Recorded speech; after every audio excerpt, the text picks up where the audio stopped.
So hello everyone, this is Narita from IT Kurukshetra. तो कैसे हो यार आप सभी? आई होप आप सभी अच्छे होंगे।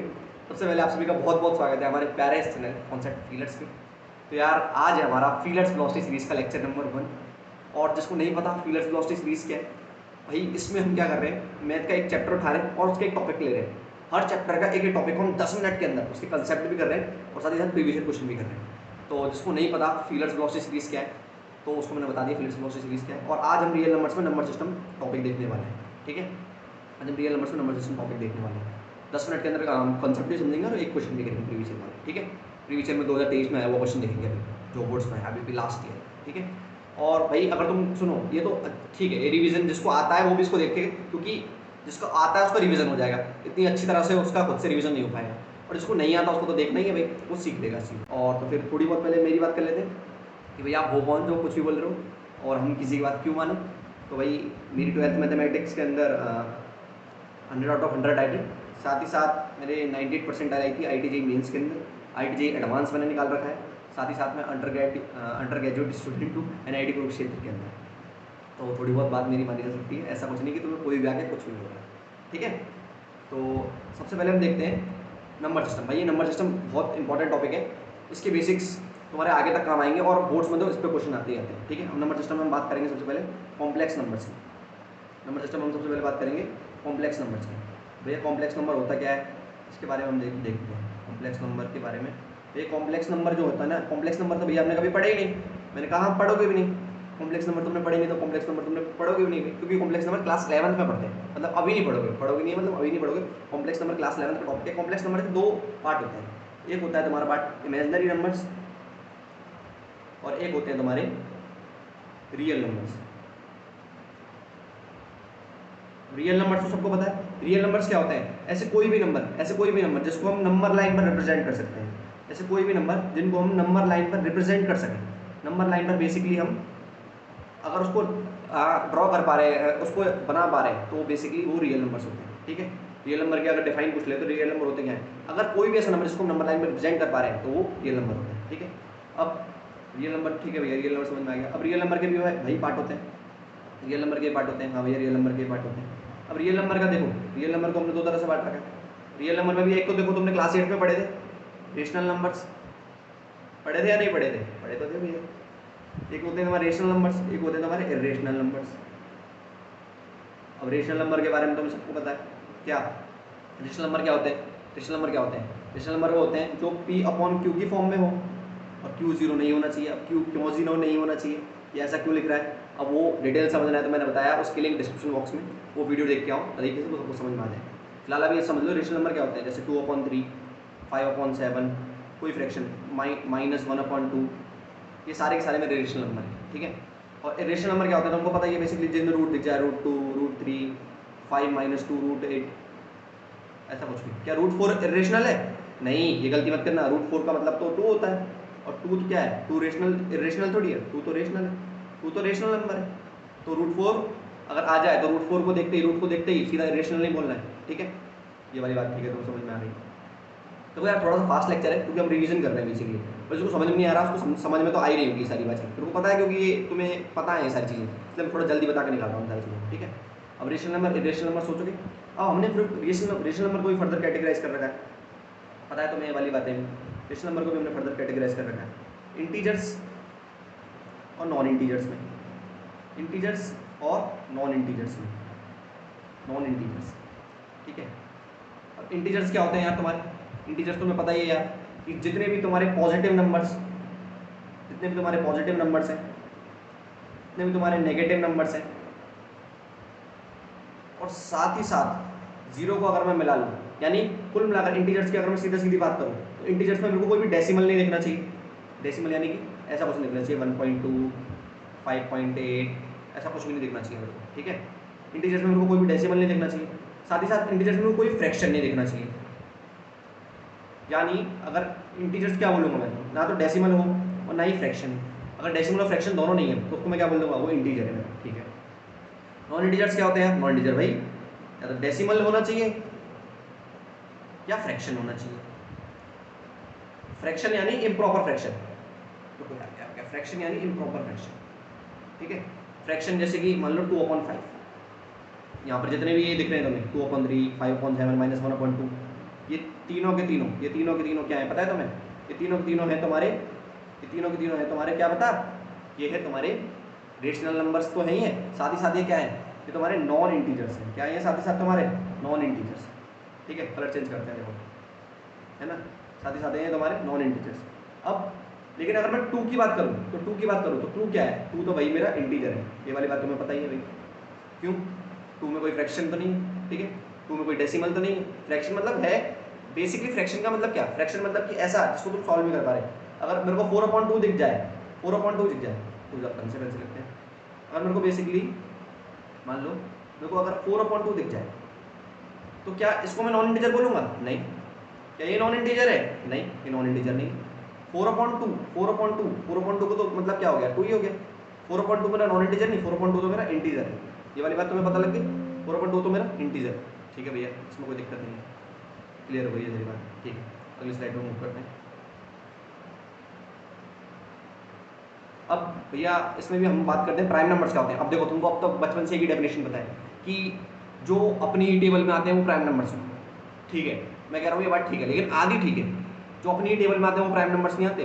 तुम बड़े हो चुके हो। अब देखो, एक डेफिनेशन तो ये होती है जिसके केवल दो फैक्टर्स हो, जिसके केवल और केवल दो फैक्टर्स हो। कौन सा दो फैक्टर भैया? एक तो 1 और एक इटसेल्फ। ये वाली बात तुमने पढ़ी है, 1 और इटसेल्फ। भैया ये वाली बात तो ठीक है, लेकिन भैया समझ नहीं आई इससे दो फैक्टर का मतलब क्या। मैंने कहा जो तुम सुनते अब तक पढ़ते आ रहे हो ना, कि वो केवल अपनी ही टेबल में आए वो प्राइम नंबर होते हैं, उसमें थोड़ी सी एक चीज ऐड और कर लो, जो अपनी ही टेबल में आए साथ ही साथ 1 की टेबल में भी आए, जो अपनी ही टेबल में आए साथ ही साथ 1 की टेबल में भी आए, तो वो दो टेबल में आना जरूरी है। इसके दो फैक्टर होते हैं, एक तो 1 और एक इटसेल्फ। अब भैया बात करूं मैं अगर सबसे छोटे प्राइम नंबर की, स्मॉलेस्ट प्राइम नंबर की अगर मैं बात करूं, जो सबसे छोटा मेरा प्राइम नंबर होता है, तो सबसे छोटा प्राइम नंबर कौन सा है बताओ जरा सोच के। क्या 1 मेरा प्राइम नंबर? नहीं भैया। देखो 1 प्राइम नंबर तुम्हारी डेफिनेशन के हिसाब से होता है, क्योंकि 1 अपनी टेबल में तो आता है और 1 की टेबल में भी आता है। लेकिन मैंने क्या कहा, दो टेबल में आना जरूरी है। 1 अपनी टेबल में आ रहा है, लेकिन अपनी टेबल उसकी खुद की 1 की, क्या बोला मैं, 1 अपनी टेबल में तो आ रहा है और 1 की टेबल में भी आ रहा है, लेकिन मैंने कहा वो दो टेबल में आना जरूरी है। 1 लेकिन एक ही टेबल में आ पा रहा है, जो कि खुद की 1 की। ठीक है, जबकि अगर मैं बात करूँ स्मॉलेस्ट प्राइम नंबर की, तो वो है 2। 2 क्यों?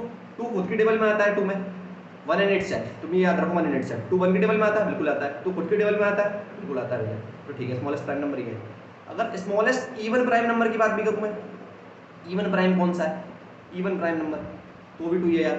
और मैं बात करूँ स्मॉलेस्ट इवन प्राइम नंबर की, तो भी क्या मिलेगा मेरे को? 2 ही मिलेगा।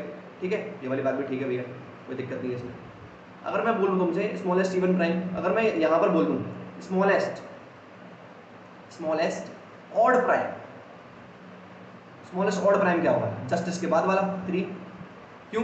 3 एक तो अपनी टेबल में आता है और साथ ही साथ अपनी टेबल के साथ साथ 1 में भी आता है, इसलिए 3 भी क्या है मेरा।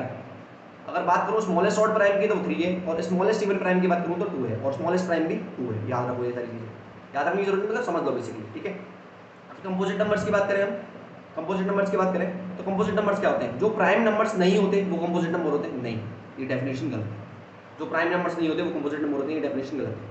जिसके 2 से ज़्यादा फैक्टर हो, जिसके 2 प्लस फैक्टर्स हो, 2 प्लस यानी जिसके 2 से ज़्यादा फैक्टर होंगे, 2 प्लस फैक्टर्स होंगे, वही मेरे क्या होंगे? कंपोजिट नंबर, वही मेरे कंपोजिट नंबर होंगे। जैसे तुमको पता ही है यार, जैसे एग्जांपल दे दूँ तो इसका 4 हो गया तुम्हारा, 6 हो गया तुम्हारा, 9 हो गया। देखो 4 की टेबल में भी आता है, 1 में भी आता है, 2 में भी आता है, तुम्हें पता है इनके 2 से ज़्यादा फैक्टर है, तो ये सारे के सारे कंपोजिट नंबर होते हैं। लेकिन अगर एक इंपॉर्टेंट पॉइंट जो तुम बचपन से पढ़ते आ रहे हो, 1 is neither prime nor composite. पता है ना तुम्हें ये वाली बात, कि जो 1 होता है वो ना तो प्राइम नंबर होता है और ना ही कंपोजिट नंबर होता है। 1 ना तो प्राइम नंबर होता है ना ही कंपोजिट होता है, क्योंकि प्राइम के लिए डेफिनेशन है कि 2 फैक्टर होने चाहिए, जबकि 1 के कितने फैक्टर हैं? 1, क्योंकि 1 केवल अपनी टेबल में आ रहा है, और इसकी डेफिनेशन है 2 से ज़्यादा होनी चाहिए। मैं तो कह रहा हूँ 2 ही नहीं है, 2 से ज़्यादा कहाँ से होंगे, तो इसलिए कंपोजिट में नहीं है। तो 1 ना तो प्राइम होता है ना ही कंपोजिट होता है, तुम्हें पता है। अब भाई ये वाली बात बहुत सारे बच्चों को नहीं पता होती। कौन सी बात भैया? यही वाली बात अब जो बता रहा हूँ, को प्राइम नंबर। अब को प्राइम नंबर को बच्चों को देख लगता है कि कुछ ना कुछ प्राइम से रिलेटेड है, नहीं। को प्राइम नंबर क्या होता है पता है? को प्राइम नंबर बेसिकली जिनका भी HCF 1 होगा, जिनका भी HCF 1 होगा, वही मेरे को प्राइम होंगे। क्या बोलना चाहे भैया? मैंने कहा ऐसे कोई भी 2 नंबर ले लो, कोई भी 2 नंबर ले लो, कोई भी 2 नंबर ले लिए, मतलब मान लो कि जैसे मैंने ले लिया 2 और 3, यही ले लिए मैंने, मान लो बेसिकली इनका HCF निकालो इनका HCF। अगर इनका HCF 1 आएगा तो मैं क्या बोल दूंगा? ये मेरे कैसे नंबर्स हैं, ये मेरे को प्राइम नंबर्स हैं, ये मेरे कैसे नंबर्स हैं, ये आपस में क्या है, आपस में क्या है, ये को प्राइम है, आपस में क्या है, को प्राइम है। अगर मैं बात करूँ 2 और 4 की, क्या ये को प्राइम है? वीडियो पॉज करो और बताओ, क्या ये को प्राइम है? नहीं, ये को प्राइम नहीं है, ये को प्राइम नहीं है। क्यों नहीं है? क्योंकि इनका HCF 1 नहीं है, ये को प्राइम नहीं होंगे, को प्राइम नहीं होंगे, इनका HCF is not equals to 1। ये वाली बात भी एकदम क्लियर हो गई। इनका HCF 1 वही को प्राइम होते हैं। ये बोर्ड्स में पूछ लेता है कई बार, ठीक है, ये वाली चीज़ तुम्हें पता होनी चाहिए।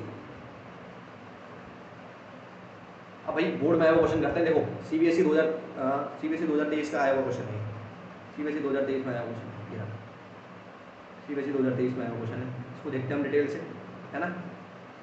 क्या बोल रहा है?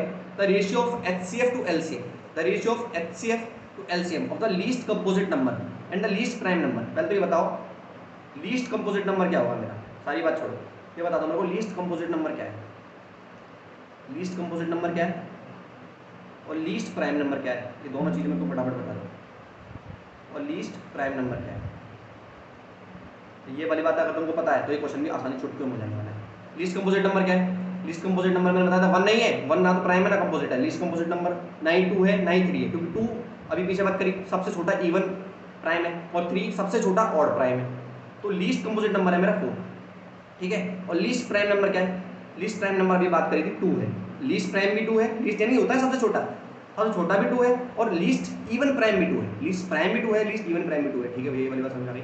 तो पूछा ratio, ratio of HCF to LCM, कह रहा है इनका HCF लो और इनका LCM लो, और ये बताओ इनका HCF और LCM लेने पे, इनका HCF और LCM लेने पे, इनका HCF और LCM लेने पे तुमको रेशियो क्या मिलेगा? तो बेटे का ठीक है, पता लगा लेते हैं। इनका HCF क्या आएगा, 4 और 2 का HCF क्या आएगा, करके देखो। 4 और 2 का HCF क्या आने वाला है? 2 आएगा, ये वाली बात सबको पता है। और 2 और 4 और 2 का LCM क्या आने वाला है? 4 आएगा। देखो मैं इनको काट देता हूँ, रिजॉल्व करता हूँ तो क्या आ जाएगा 1/2, 1/2 यानी इसका क्या हो गया 1:2, यानी आंसर कौन सा सही है? ऑप्शन ए, ऑप्शन इसका करेक्ट आंसर। और मैं प्रीवियस ईयर क्वेश्चन भी कर ली, ठीक है, हमने प्रीवियस ईयर क्वेश्चन भी कर लिया। अब यार आप देखो हमने सब चीज़ कर ली, अब तुम्हारा काम क्या बनता है? तुम्हारा काम क्या बनता है? जल्दी बताओ मेरे को, क्या बनता है तुम्हारा काम? सबसे पहले इसको शेयर करो यार फटाफट से, अपने दोस्तों के ग्रुप में शेयर करो, फटाफट शेयर करो। दोस्तों ग्रुप में शेयर करने के साथ साथ क्या करना है तुम्हें?